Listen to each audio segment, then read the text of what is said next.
أشهد أن لا إله إلا الله وحده لا شريك له وأشهد أن محمدا عبده ورسوله أما بعد فأعوذ بالله من الشيطان الرجيم بسم الله الرحمن الرحيم الحمد لله رب العالمين الرحمن الرحيم مالك يوم الدين إياك نعبد وإياك نستعين اهدنا الصراط المستقيم صراط الذين أنعمت عليهم غير المغضوب عليهم ولا الضالين.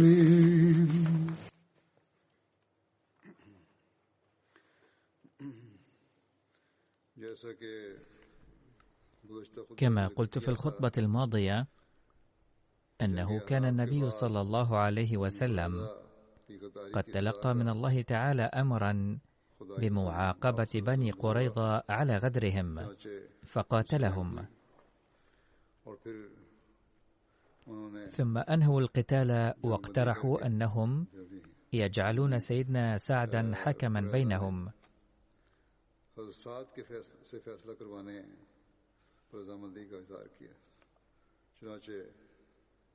فوافق سيدنا سعد.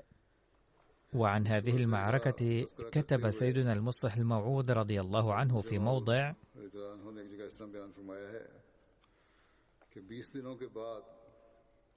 تنفس المسلمون الصعداء حين عاشوا في أمان لمدة 20 يوما، أي بعد غزوة الأحزاب، إلا أنه كان يجب أن تحسم قضية بني قريظة، فلم يكن غدرهم من النوع الذي يمكن السكوت عليه.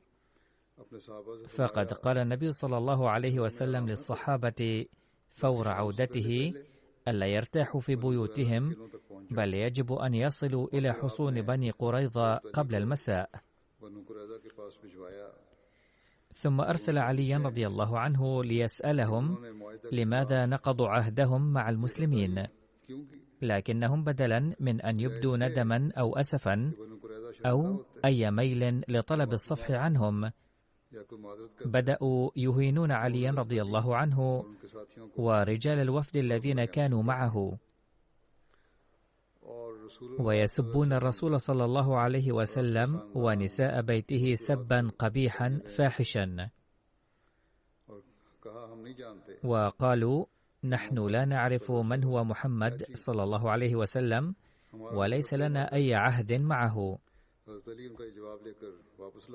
وحين عاد علي ليطلع الرسول صلى الله عليه وسلم على رد اليهود، وجده هو والصحابة متجهين نحو حصونهم، ولما كان اليهود يطلقون شتائم قذرة على النبي صلى الله عليه وسلم ويسيئون إلى أزواجه وبناته، قال له علي رضي الله عنه حرصا على عدم إصابته صلى الله عليه وسلم بالألم والأذى إثر سماعه شتائم اليهود القذرة: لماذا تزعج نفسك يا رسول الله صلى الله عليه وسلم؟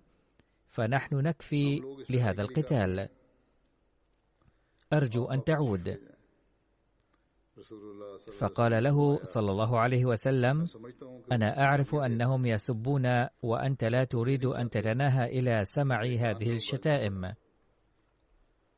فقال علي رضي الله عنه وهو ناكس الرأس خجلا: نعم، هذا ما قصدت. فقال له رسول الله صلى الله عليه وسلم: ما الذي يمكن أن يحدث من شتائمهم؟ فقد آذوا نبيهم موسى الذي كان من بني جلدتهم وقريبهم أكثر من هذا،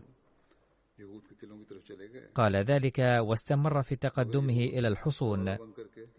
تحصن اليهود وبدأوا يقاتلون المسلمين، وشاركتهم نساؤهم أيضا في القتال. فكان بعض المسلمين يجلسون عند أسفل حائط الحصن، فألقت امرأة يهودية حجرا ضخما عليهم، فقتل أحدهم.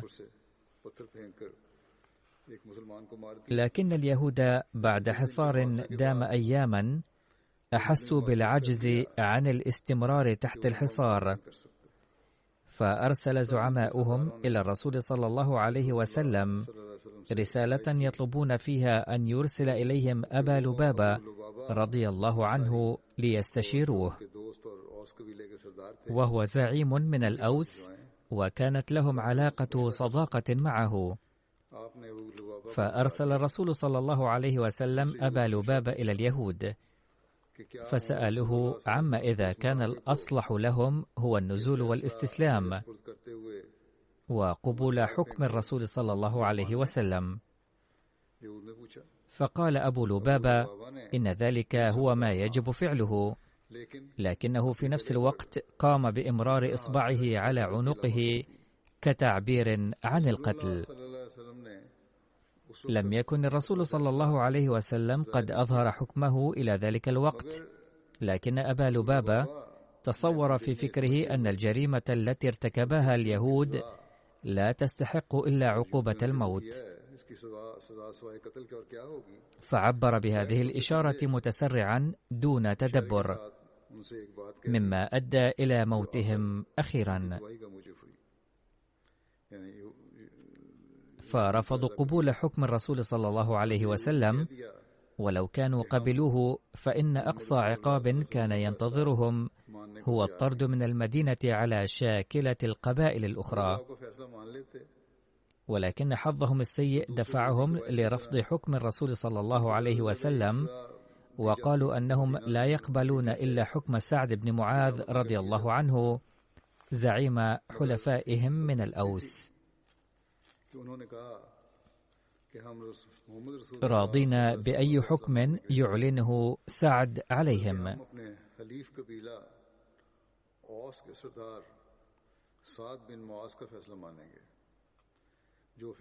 حينها دب خلاف بين اليهود، فبدأ بعضهم يقول إن اليهود هم الذين نقضوا الميثاق مع المسلمين، وثبت من معاملة المسلمين أن دينهم صادق، فترك أصحاب الخلاف هؤلاء دينهم وأسلموا.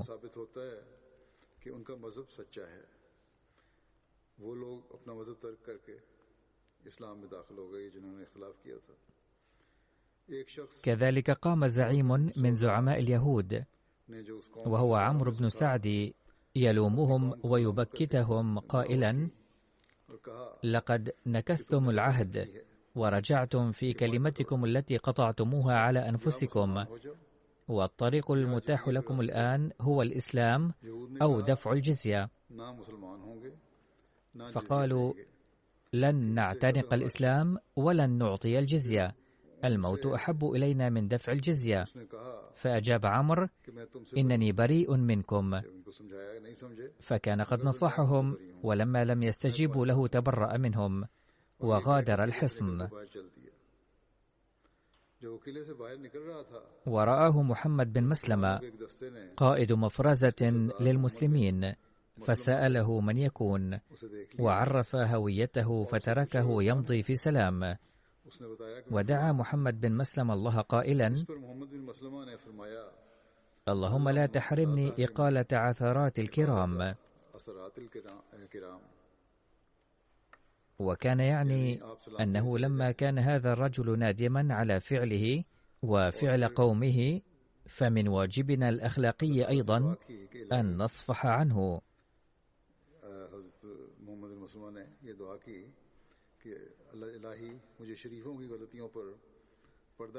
لذا لم ألقي القبض عليه وتركته يمضي. ودعا الله أن يعينه على أعمال مماثلة مرارا وتكرارا.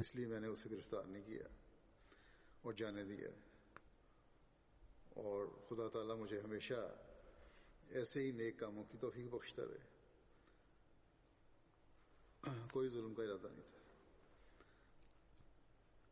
जब रसूलुल्लाह सल्लल्लाहु अलैहि वसल्लम ولما علم الرسول صلى الله عليه وسلم بما فعل محمد بن مسلمة لم يلمه على تركه لهذا القائد اليهودي، بل وافقه ورضي عما فعله ومدحه على حسن تصرفه.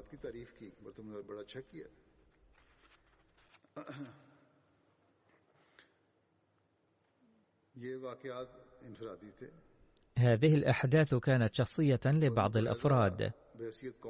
أما بنو قريظة كقبيلة فظلوا على رأيهم المتعنت، فبعض الأشخاص كانوا يخالفون رأي بني قريظة وكانوا يريدون أن يكتب ميثاق مع المسلمين، ولكن بني قريظة كقبيلة كانوا متمسكين برأيهم عنادا، فرفضوا حكم الرسول صلى الله عليه وسلم وطلبوا بدلا من ذلك أن يحكم فيهم سعد بن معاذ.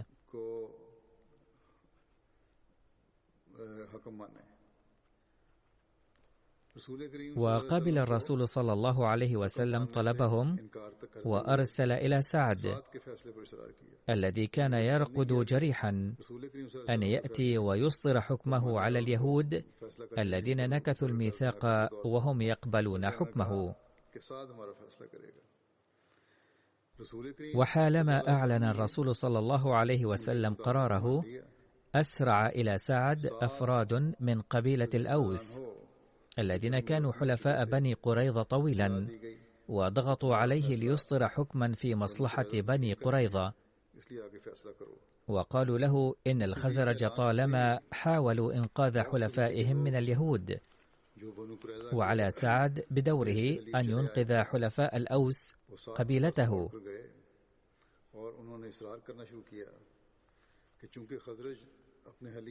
وبالرغم من أن سعدا كان جريحا إلا أنه قد انطلق راكبا إلى بني قريظة يحيط به رجال قبيلته من جانبيه يحثونه ألا يعاقب بني قريظة.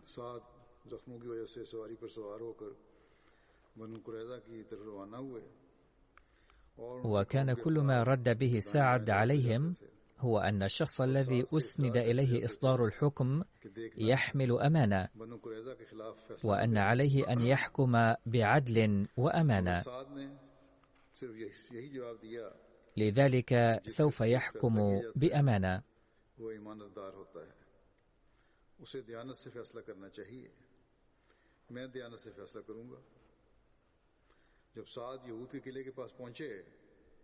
وعندما بلغ سعد حصن اليهود رأى بني قريظة ينتظرونه واقفين على أسوار الحصن، وفي الجانب الآخر يجلس المسلمون، فسأل أولا قومه هل يعدونه كلهم أنهم سيقبلون حكمهم؟ قالوا نعم. ثم توجه سعد بدوره إلى بني قريظة وسألهم هل يعدونه أنهم سيقبلون حكمه؟ قالوا نعم. عند ذلك توجه سعد على استحياء إلى الجانب الذي يجلس فيه الرسول صلى الله عليه وسلم، فكان لا يطيق النظر إلى النبي صلى الله عليه وسلم حياء، لكنه لما كان قد جعل حكما كان لا بد أن يسأله صلى الله عليه وسلم، لذلك سأله على استحياء. ما إذا كان صلى الله عليه وسلم يعد بأنه سيقبل حكمه؟ فقال صلى الله عليه وسلم نعم.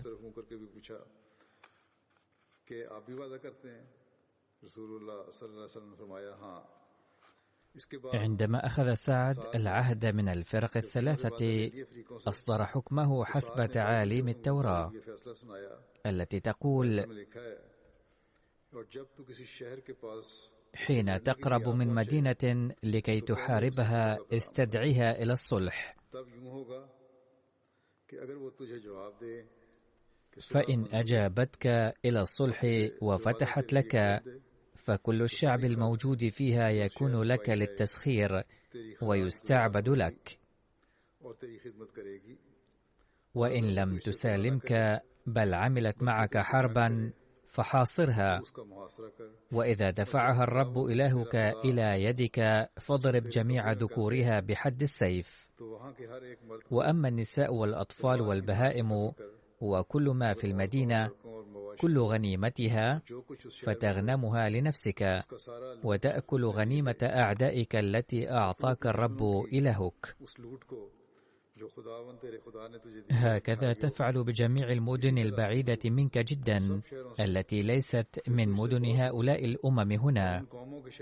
وأما مدن هؤلاء الشعوب التي يعطيك الرب إلهك نصيبا فلا تستبقي منها نسمة ما، بل تحرمها تحريما: الحثيين والأموريين والكنعانيين والفريزيين والحويين واليبوسيين، كما أمرك الرب إلهك، لكي لا يعلموكم أن تعملوا حسب جميع أرجاسهم التي عملوا لآلهتهم، فتخطئوا إلى الرب إلهكم.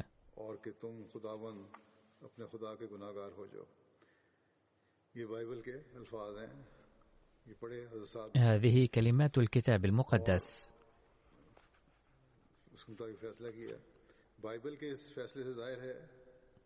قرأ سعد رضي الله عنه هذه الكلمات من الكتاب المقدس وحكم بحسبها. يتبين من حكم الكتاب المقدس هذا أنه لو كان اليهود هم الذين انتصروا وكان الرسول صلى الله عليه وسلم قد انهزم، لكان جميع المسلمين رجالا ونساء وأطفالا سيقتلون. ونعلم من التاريخ أن اليهود كانوا ينوون أن يقتلوا المسلمين رجالا ونساء وأطفالا دفعة واحدة، وأقل ما كان سيصنعه هؤلاء اليهود هو قتل الرجال واستعباد النساء والأطفال ونهب الأموال. فهذه هي التعاليم المدونة بسفر التثنية في التعامل مع الأمم المعادية التي تسكن أقطارا بعيدة. كان سعد رضي الله عنه حليف بني قريظة ومن أصدقائهم، وعندما رأى أن اليهود رفضوا حكم الرسول صلى الله عليه وسلم بحسب شريعة الإسلام التي تحفظ نفوسهم، قرر أن ينزل بهم الحكم الذي كان موسى عليه السلام حكم به سلفا في سفر التثنية في مثل هذه المواقف.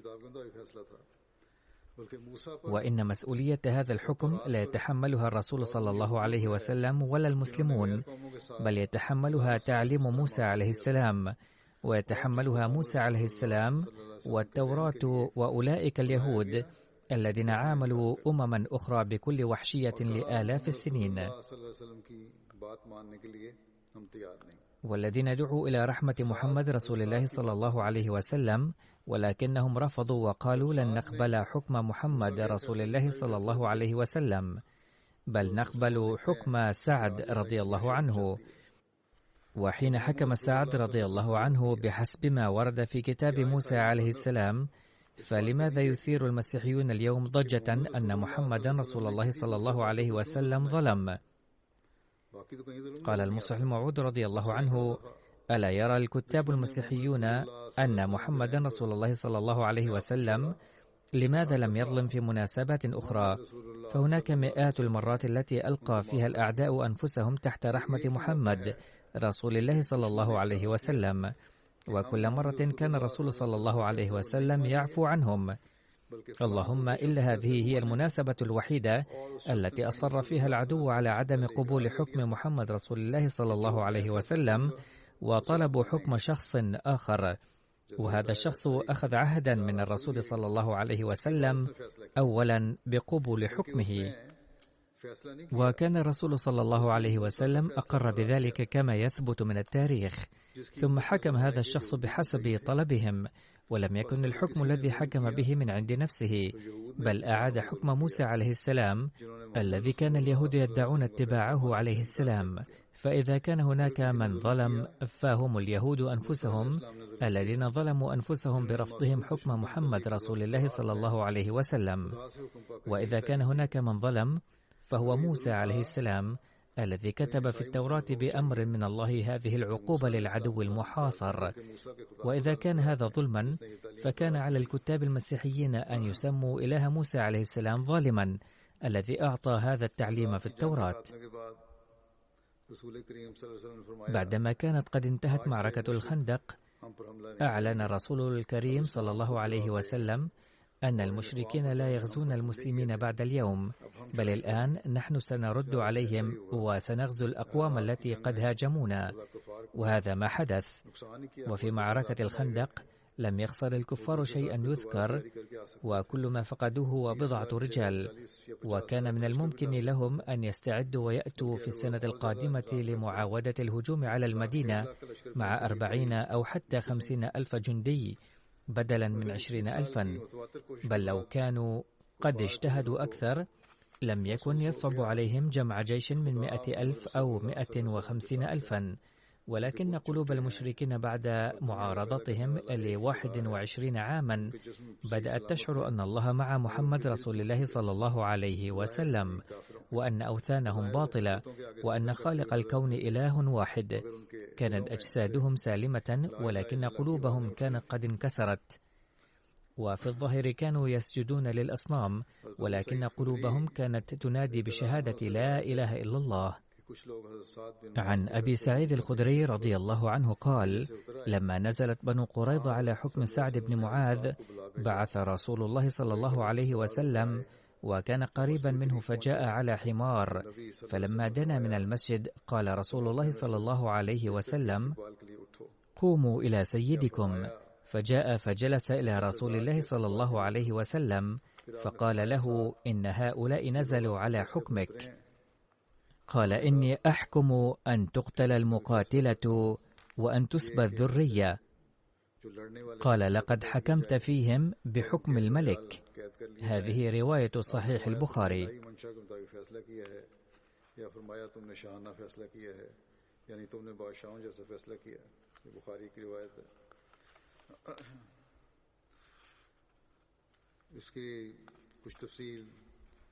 ولقد ذكر بعض التفصيل لهذه الرواية حضرة ميرزا بشير أحمد رضي الله عنه، وأذكر بعض النكات هنا. كتب حضرته رضي الله عنه: وفي النهاية عندما استمر الحصار حوالي 30 يوما، نزل اليهود الأشقياء من قلاعهم بعد أن جعلوا لهم حكما رغم كونه حليفهم، إلا أنه لم يكن يجد في نفسه رحمة لهم بسبب أعمالهم. ومع أنه كان عدلا متجسدا، لكن لم تكن في قلبه تلك الرحمة والرأفة التي كان يتحلى بها رحمة الله للعالمين سيدنا محمد صلى الله عليه وسلم. وتفصيل ذلك هو أن الأوس كانوا حلفاء بني قريظة منذ القدم، وكان حينها رئيس الأوس سعد بن معاذ الذي أصيب في الخندق، وكان يتعالج في باحة المسجد. ونظرا إلى هذه الصلة القديمة قال بنو قريظة: إننا نجعل سعد بن معاذ رضي الله عنه حكما لنا، وسنقبل حكمه فينا. ولكن بعض اليهود ما كانوا يحسبون قرار قومهم صحيحا، وكانوا يوقنون بأنهم مجرمون، وكانوا قد اقتنعوا في قلوبهم بصدق الإسلام. وبعض هؤلاء أسلموا بطيب خاطرهم. ورد في كتب التاريخ أنهم كانوا 3، وكان شخص آخر لم يسلم، ولكنه كان خجلا لخيانة قومه، لدرجة أن بني قريظة حين قرروا الحرب مع النبي صلى الله عليه وسلم تركهم وغادر المدينة قائلا: إن قومي خانوا محمدا صلى الله عليه وسلم، ولا أستطيع أن أشترك في هذه الخيانة.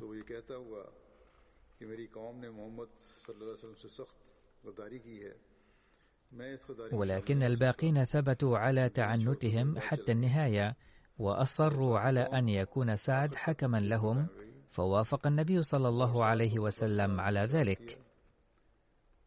وبعد ذلك أمر النبي صلى الله عليه وسلم بعض الصحابة ليأتوا بسعد، وأثناء تقدمه تجمع حوله رجال قبيلته يناشدونه الرحمة بحلفائهم بنو قريظة، وعدم عقابهم بشدة، كما عامل الخزرج حلفاءهم بنو قينقاع بلين.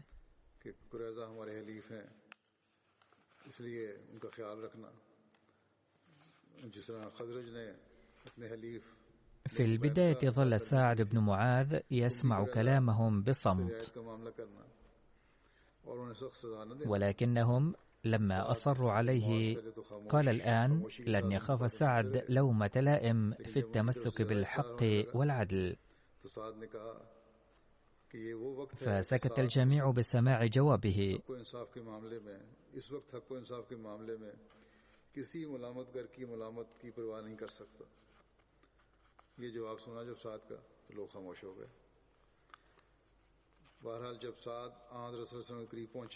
على كل حال، لما وصل سعد قريبا من النبي صلى الله عليه وسلم، قال صلى الله عليه وسلم للصحابة: قوموا لسيدكم وساعدوه في النزول من الدابة.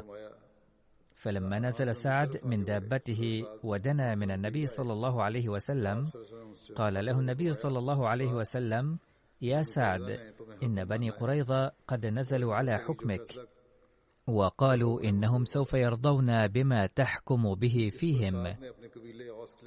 فنظر سعد إلى أهل قبيلته الأوس وقال: هل تعاهدونني بموثق من الله على العمل بما أحكم به في بني قريظة في كل حال؟ فقالوا: نعم، نعاهدك على ذلك. وقد سبق ذكر هذا الأمر فيما ذكره حضرة الخليفة الثاني عند ذكر هذه القصة. ثم أشار سعد إلى الجهة التي كان النبي صلى الله عليه وسلم جالسا فيها وقال: يا من تجلسون في هذه الناحية، هل تعاهدونني على الالتزام بحكمي في كل حال؟ فوعده النبي صلى الله عليه وسلم بذلك. وبعد هذا التعهد من الأطراف، أصدر سعد حكمه وقال: تقتل مقاتلتهم، وتسبى نساؤهم وذراريهم، وتقسم أموالهم بين المسلمين. فلما سمع النبي صلى الله عليه وسلم حكمه قال عفويا: حكمك قدر الله الذي لا يلغى. وكان المراد من قوله صلى الله عليه وسلم هذا أن هذا الحكم في بني قريظة قد تم في ظروف تدل بجلاء على أنه تصرف رباني وقدر إلهي لا يمكن أن يحول دون تنفيذه عاطفة رحمته صلى الله عليه وسلم. وكان هذا صحيحا تماما، لأن استدعاء بني قريظة أبا لبابة للاستشارة وخروج كلمة لا أساس لها من فمه ورفض بني قريظة للاحتكام إلى النبي صلى الله عليه وسلم ونزولهم على حكم سعد رئيس الأوس ظنا منهم أنه سوف يحابيهم في الحكم لأن قبيلته الأوس حلفاءهم، ثم تمسك سعد بالعدل والإنصاف في حكمه بحيث خلى قلبه تماما من كل عصبية وانحياز. وأخيرا أخذ سعد قبل إصدار حكمه العهد الموثق من النبي صلى الله عليه وسلم أنه سيعمل بحكمه في كل حال، وكذلك أخذه للموثق نفسه من جميع الأطراف. أقول إن كل هذه الأمور لم تكن مصادفات، بل كان قدر الله يعمل عمله وراءها، لذا فكان هذا الحكم حكم الله تعالى لا حكم سعد. يقول حضرة ميرزا بشير أحمد رضي الله عنه: يبدو أن لنقض عهد بني قريظة وغدرهم وتمردهم وتورطهم في الفتنة والفساد والقتل وسفك الدماء كان قد صدر من المحكمة الإلهية حكم بأن يقضى على مقاتليهم من العالم. فتلقى النبي صلى الله عليه وسلم أول الأمر حثا من الغيب على هذه الغزوة، يفيد أن ذلك كان قدرا من الله، ولكنه تعالى لم يكن يريد أن ينفذ بيد رسوله صلى الله عليه وسلم.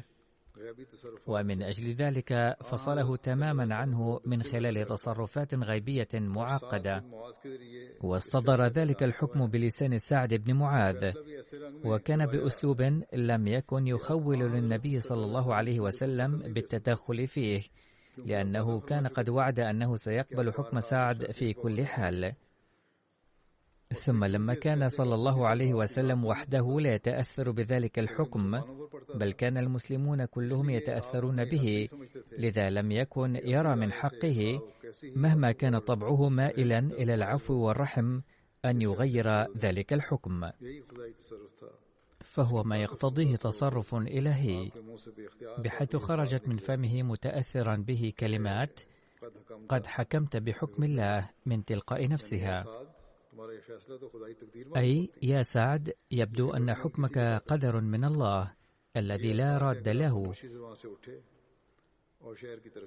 قال هذا وقام بصمت وخرج إلى المدينة، وكان قلبه مليئا بالحزن أن قوما بسبب أعمالهم السيئة ونقضهم العهود أصبحوا محرومين من الإيمان وباتوا مورد غضب الله، ورغم ذلك كان يتمنى من قلبه أن يؤمنوا، ولعله في الوقت نفسه قال هذه الكلمات بحسرة: لو آمن بي 10 من اليهود، يعني من وجهاء اليهود، لكنت رجوت الله تعالى أن يؤمن بي القوم كلهم ونجوا من العذاب.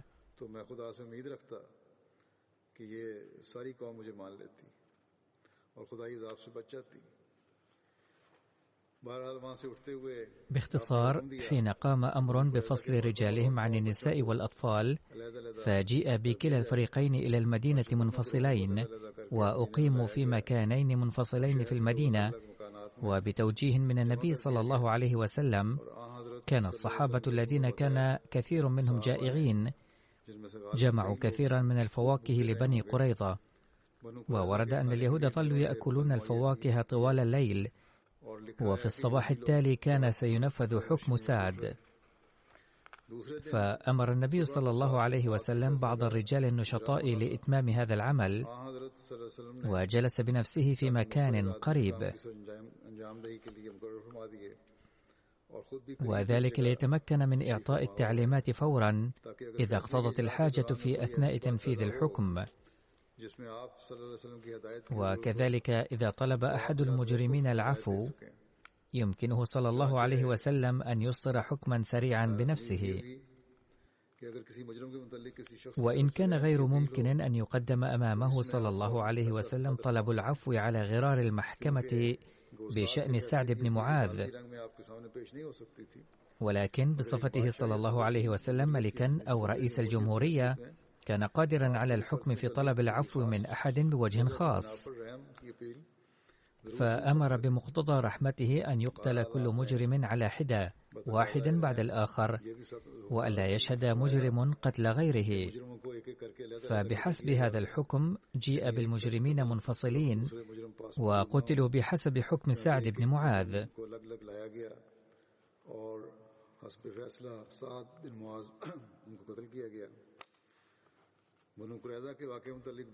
بعض من غير المسلمين يهاجمون سيدنا رسول الله صلى الله عليه وسلم بطريقة غير مناسبة تماما بشأن حادث بني قريظة، ويقدمونه صلى الله عليه وسلم كظالم وسفاك والعياذ بالله، بسبب قتل قرابة 400 يهودي.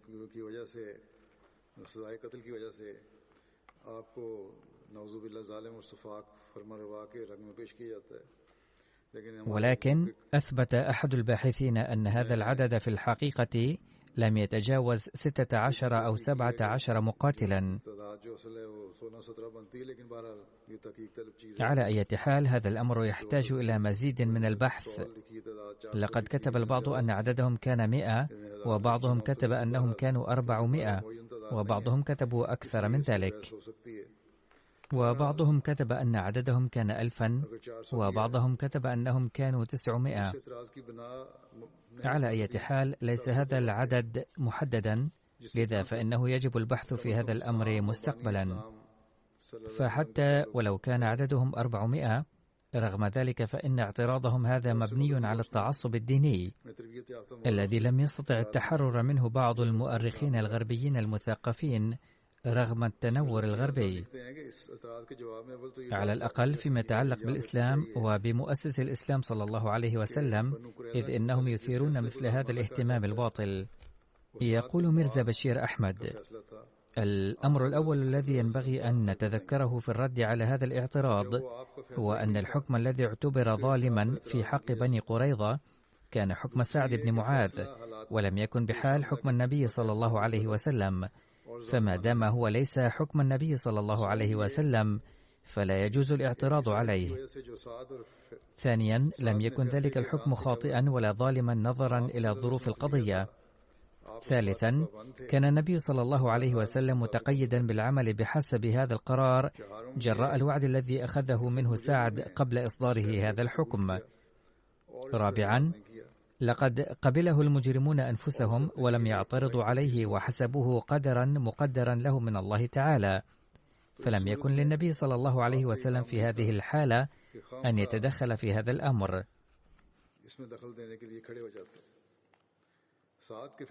بعد حكم سعد لم يكن لهذا الأمر علاقة مع النبي صلى الله عليه وسلم، إلا أنه نفذ حكم سعد على أحسن وجه تحت نظام حكومته، وقد سبق الذكر أنه نفذ الحكم بأسلوب يمكن اعتباره أفضل نموذج للرحمة والرفق، أي لما كان هؤلاء الناس أسرى قبل تنفيذ الحكم دبر صلى الله عليه وسلم طعامهم وسكنهم على أحسن وجه، وعندما كان حكم سعد على وشك التنفيذ بحقهم نفذه صلى الله عليه وسلم بأسلوب أقل عقوبة للمجرمين، فأمر صلى الله عليه وسلم مراعيا عواطفهم ألا يشاهد مجرم قتل غيره. ويتبين من التاريخ أن الذين كانوا ينقلون إلى المقتل لم يعرفوا إلى ما مسيرهم ما لم يصلوا إلى المقتل. وأضف إلى ذلك أنه كلما عرض على النبي صلى الله عليه وسلم طلب أحد للعفو عنه قبله صلى الله عليه وسلم فورا، ولم يكتف بالعفو فقط، بل أمر أيضا أن يعاد إليهم أهلهم وأولادهم وأموالهم كلها. هل يمكن أن نتصور معاملة رحمة ولطف أكثر من ذلك؟ إذن لا يقع على النبي صلى الله عليه وسلم أي اعتراض في قضية بني قريظة، بل الحق أن هذا الحدث دليل بين على أخلاق النبي صلى الله عليه وسلم السامية وحسن الإدارة والرحمة والرفق في طبعه.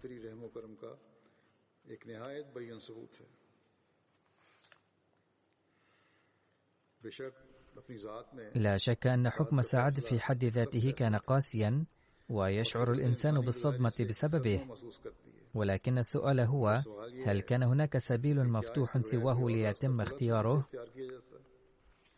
إن حكم سعد بحق بني قريظة كما قلت كان قاسيا، ولكنه كان ناتجا عن الأضرار، وكان النتيجة الحتمية للظروف السائدة، إذ لم يكن بد سواه.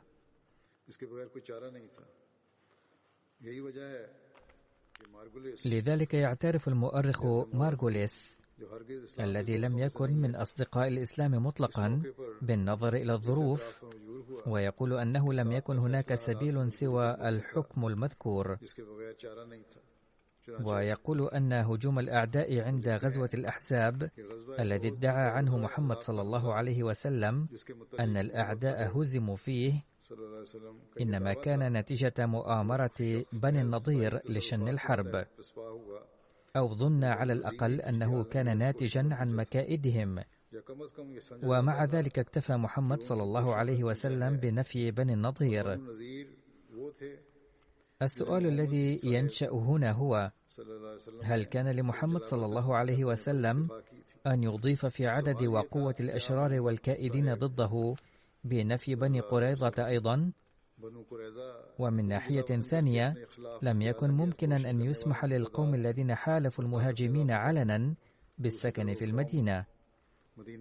صحيح أن نفيهم كان خطيرا، ولكن بقاءهم في المدينة كان أكثر خطورة، لذا لم تكن هناك مندوحة من أن يحكم بقتلهم.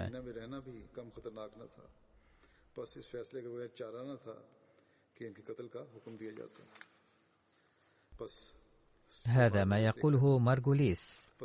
إذن كان حكم سعد عادلا تماما ومطابقا لمبادئ العدل والإنصاف، وما كان للنبي أن يعمل عاطفة رحمته بشأن هذا الحكم بسبب الميثاق إلا بحق البعض فقط الذين طلبوا العفو، فبذل النبي صلى الله عليه وسلم قصارى جهوده لصالحهم، لأنه ما كان له صلى الله عليه وسلم أن يصدر حكما عاما من عنده.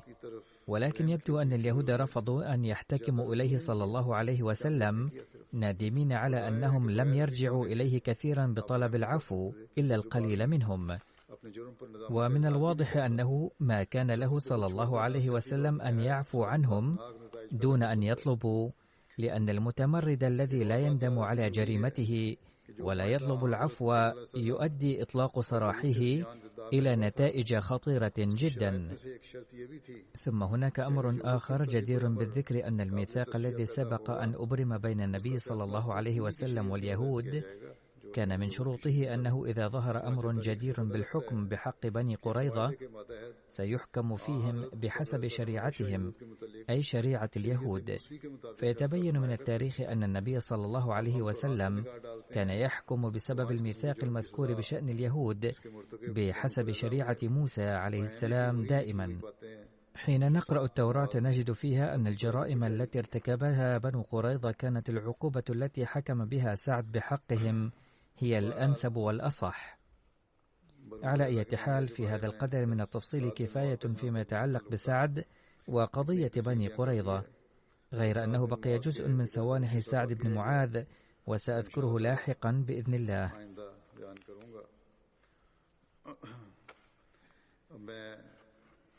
والآن سأذكر بعض المرحومين الذين توفوا في الفترة الأخيرة، وبعد صلاة الجمعة سأصلي عليهم صلاة الغائب بإذن الله. الجنازة الأولى هي للمرحومة الحاجة رقية خالد، التي كانت رئيسة لجنة إماء الله في غانا، وقد توفيت بتاريخ 30 من يونيو حزيران عن عمر يناهز 65 عاما. إنا لله وإنا إليه راجعون. أصيبت المرحومة بسرطان الرحم من قبل، ولكنها شفيت، غير أن المرض عاود كرته فجأة في أيار مايو هذا العام، وبدأت صحتها تتدهور حتى توفيت بتاريخ 30 من يونيو بعد قضاء فترة وجيزة في المستشفى. لقد ولدت السيدة رقية خالد في إبريل 1955 في واه، المنطقة الشمالية في غانا. كان والدها المرحوم الحاج خالد إماما في مسجد قرب واه، حيث كان معظم الناس يعبدون الأوثان، فبلغ المرحوم الدعوة إليهم وأسس الجماعة هنالك. لقد قضت المرحومة فترة طفولتها في منطقة واه. كانت سيدة محنكة وحاذقة وملتزمة بالمبادئ الأخلاقية. كانت معلمة من حيث المهنة، وكانت أسوة حسنة في أوساطها المهنية ولأفراد الجماعة ولغيرهم أيضا. بعد التقاعد من الوظيفة الرسمية خدمت مديرة في المدرسة الأحمدية العالمية في قرية بستان نو. كانت مولعة بتعليم الأولاد وتربيتهم، وقد تحملت نفقات كثير من الطلاب، وأسكنت عديدا منهم في بيتها وعلمتهم دون مقابل. أعينت رئيسة لجنة إماء الله في عام 2017، وأكملت فترة رئاستها على أحسن وجه على الرغم من المرض، وظلت تعمل كرئيسة لجنة إماء الله في غانا إلى يوم وفاتها.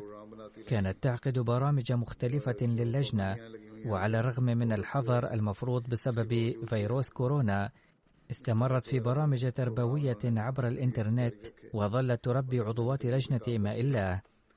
كانت ملتزمة بالصلاة وتكسب الحسنات بكل شوق، تصلي التهجد وتدفع التبرعات بالتزام، وكانت مشتركة في نظام الوصية وعلى علاقة مخلصة مع الخلافة الأحمدية. وقد تركت وراءها ابنين وبنتا و4 أحفاد وحفيدات. ندعو الله تعالى أن يغفر لها ويرحمها ويرفع درجاتها ويوفق أجيالها للاستمرار في حسناتها.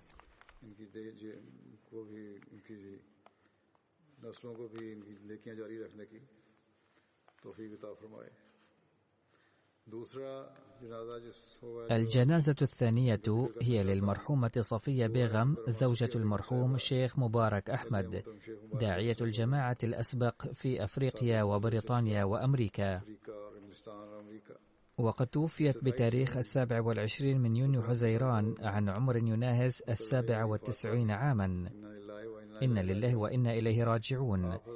لقد ولدت في بيت السيد قاضي عبد السلام والسيدة مباركة بيغم في أكتوبر عام 1926، وكانت حفيدة السيد قاضي عبد الرحيم وابنة حفيدة قاضي ضياء الدين اللذين كانا من أصحاب المسيح الموعود عليه السلام.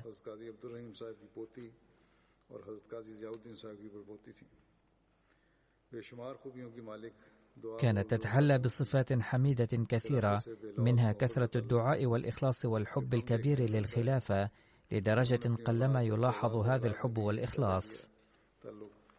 وقد زرعت الحب والإخلاص نفسه في أولادها أيضا. كانت مشتركة في نظام الوصية، وكانت الزوجة الثانية للشيخ مبارك أحمد وأنجبت له ابنا. كان اسم زوجها الأول هو السيد نصير أحمد بهتي، وأنجبت أولادا له أيضا. قضت مع زوجها الثاني السيد مبارك أحمد فترة خدمت فيها الجماعة في بلاد مختلفة بكل إخلاص. وقد تركت وراءها ابنة من الزوجة الأولى لشيخ مبارك أحمد، ومن أولادها 2 و3 أبناء.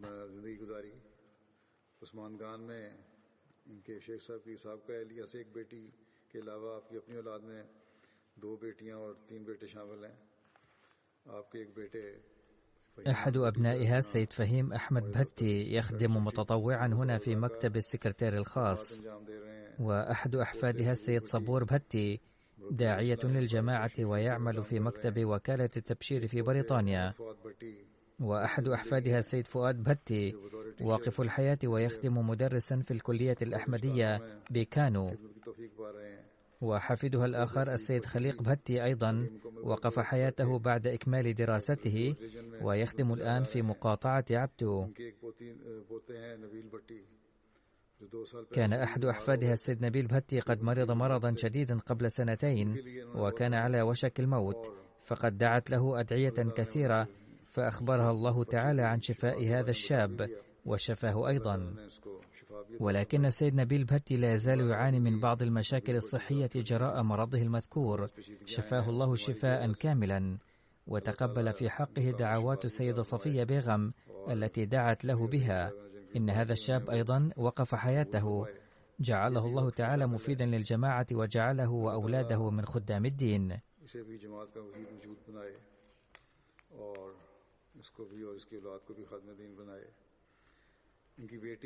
تقول ابنتها فريدة شيخ: كانت والدتنا تحب المسيح الموعود عليه السلام حبا كثيرا، وكثيرا ما كانت تشير إلى صورته عليه السلام وتقول: لقد نلنا كل شيء بسببه، والبركات كلها بشخصه. وكانت ترتبط مع الأخوات الأفريقيات والأمريكيات بعلاقة خاصة، وكانت تهتم بهن كثيرا، وكثيرات منهن يزورنها في البيت يوميا دون أدنى تكلف، فيتكلمن معها في المطبخ وكأنهن من أفراد الأسرة.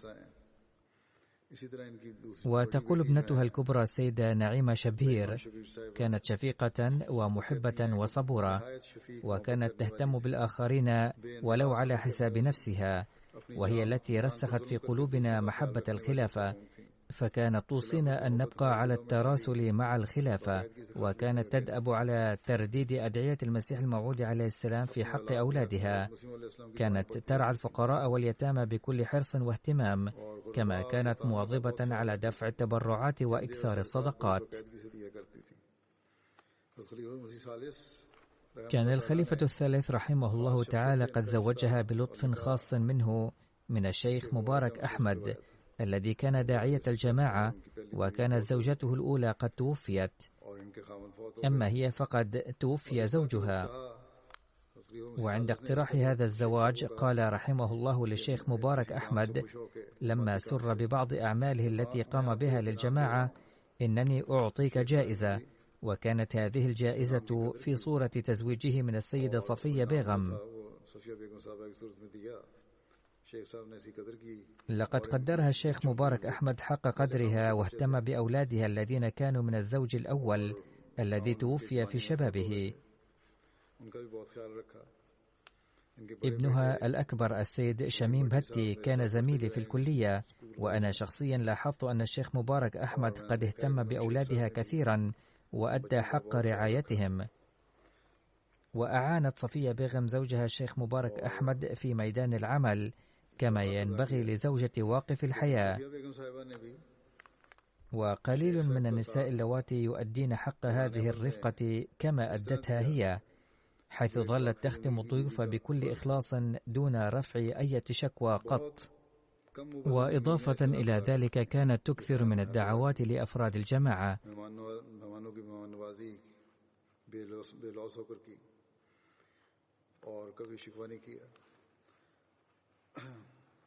كانت تتعامل بشكل رائع مع أهل الدعاة الذين كانوا يعملون تحت إشراف الشيخ مبارك أحمد.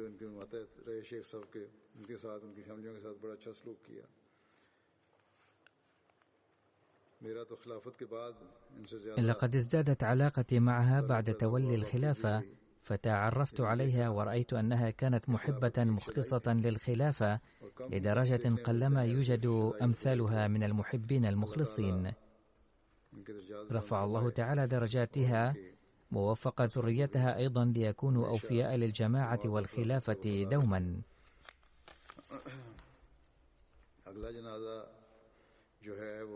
الجنازة التالية هي للسيد علي أحمد، المعلم المتقاعد لوقف جديد، الذي وافته المنية في 18 من يونيو عن عمر يناهز 86 عاما.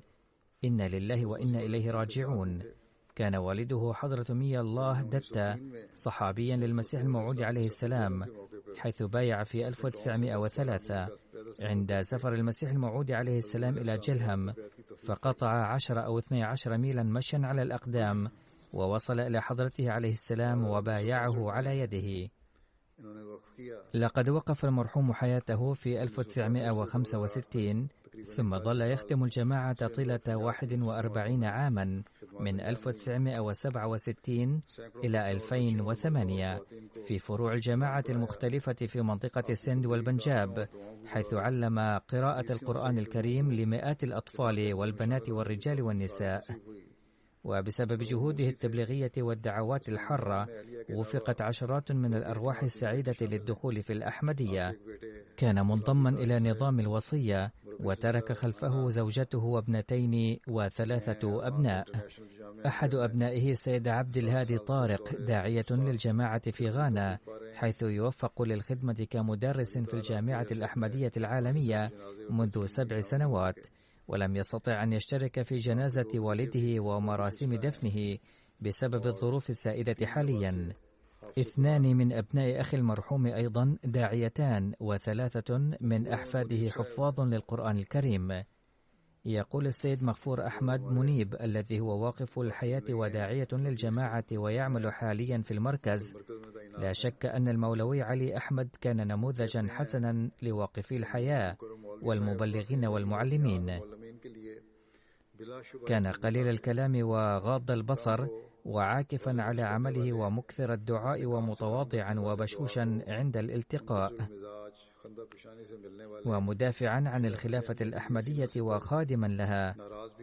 إن غضب على أحد فكان نصحه له يفيض بالألم والحرقة، كما كان قنوعا جدا. لقد كبر تلامذته من الأطفال والبنات، ولكن لم تمح من قلوبهم ذكريات حسن أخلاقه ومحبته لهم. رفع الله تعالى درجاته ووفق ذريته ونسله أيضا للعمل بحسناته والاستمرار فيها. والجنازة التالية هي للسيدة رفيقان بيبي، زوجة بشير أحمد دوغر من إدهي بورا محافظة ناروال، التي انتقلت إلى رحمته تعالى في 22 من مايو الفائت. إنا لله وإنا إليه راجعون. لقد دخلت الأحمدية في عائلتها عن طريق جدها حضرة ملك سردار خان دوغر مختار القرية الذي كان صحابيا.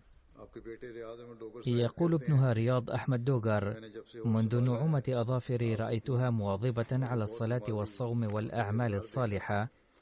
كانت تحفظ كثيرا من صور القرآن الكريم. كانت تعتاد على تلاوة سورة التغابن أثناء عملية خض اللبن كل صباح. كانت كثيرة الاهتمام بالصلوات الخمس، وقبل كل صلاة كانت تجعل أحد أحفادها أو إحدى حفيداتها الصغار معها، وذلك لكي ينشأ في الأطفال أيضا حب الصلاة. ثم بعد الصلاة كانت تظل جالسة تقوم بالتسبيحات طويلا. كذلك كانت تتلو القرآن الكريم بصوت عال، بحيث كان يسمع صوت تلاوتها في البيت كله. وكانت تحفظ كثيرا من صور القرآن. كانت تكون للخلافة حبا واحتراما عظيمين، وكان يقينها باستجابة دعوات الخليفة قويا. كانت تخبر الناس فخورة أن ابنها داعية، وحفيدها لابنها أيضا يدرس ليكون داعية، وحفيدها لابنتها أيضا داعية. ومع أنها كانت تذكر أولادها كثيرا، إلا أنها كانت تقول بأن الله تعالى قد تفضل علي كثيرا إذ نشر فروعي إلى أكناف العالم. لقد تركت خلفها 6 أبناء وابنة واحدة وعددا من الأحفاد والحفيدات. أحد أبنائها السيد رياض أحمد دوغر يخدم الجماعة في تنزانيا، وهو أيضا لم يستطع أن يشترك في مراسيم جنازتها ودفنها بسبب الظروف السائدة ومن جراء انشغاله في ميدان العمل. ألهمه الله تعالى الصبر والسلوان. أحد أحفادها لابنتها السيد عديل أحمد دوغر يخدم الجماعة في باكستان كداعية، وأحد أحفادها لابنها السيد إياس أحمد دوغر يدرس في السنة 5 في الجامعة الأحمدية العالمية بغانا. غفر لها الله تعالى ورحمها ورفع درجاتها ووفق ذريتها للعمل بحسناتها والاستمرار فيها.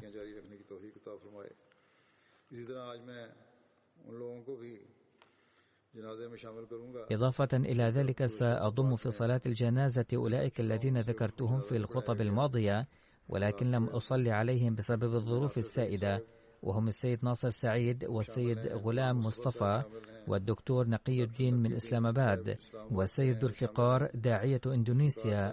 غفر لهم الله تعالى جميعا ورحمهم، آمين.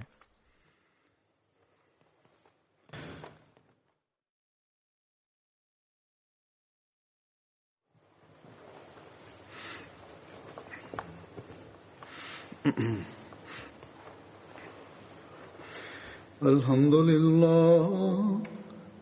لله نحمده ونستعينه ونستغفره ونؤمن به ونتوكل عليه ونعوذ بالله من شرور أنفسنا ومن سيئات أعمالنا. من يهده الله فلا مضل له ومن يضلل فلا هادي له ونشهد أن لا إله إلا الله ونشهد أن محمدا عبده ورسوله.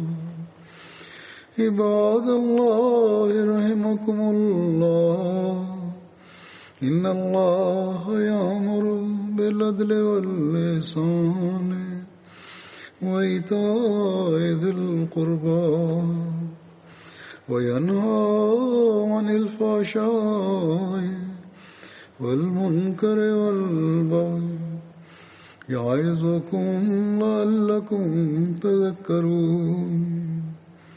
اذكروا الله يذكركم وادعوه يستجب لكم ولذكر الله أكبر.